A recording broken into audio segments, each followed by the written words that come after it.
টি-20 বিশ্বকাপ এটা নাকি আসলে তরুণদেরই খেলা। এখানে আসলে অভিজ্ঞতার দাম খুবই কম। অনেকেরই ধারণা যে অভিজ্ঞতার চাইতে সাহসিকতাই এই টুর্নামেন্টের সফলতা প্রাপ্তির সবচেয়ে বড় হাতিয়ার।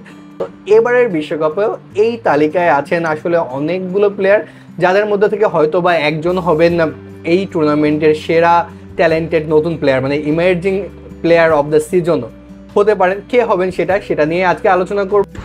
এবারের বিশ্বকাপ মাতাতে পারেন এমন 5জন তরুণ প্লেয়ারের নাম বললে প্রথমেই আসবে রাচিন রবীন্দ্রর নাম।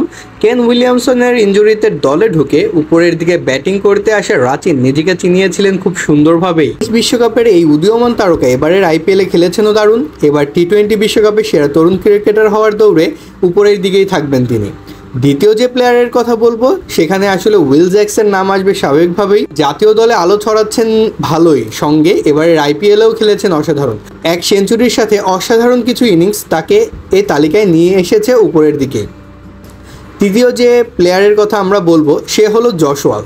ইন্ডিয়ার এই তরুণ সেন্সেশন জাতীয় দলে যেমন ধারাবাহিক তেমনি ধারাবাহিক ছিলেন আইপিএলেও, তাই তার দিকেও নজর দিতে হবে পুরো ক্রিকেট বিশ্বের।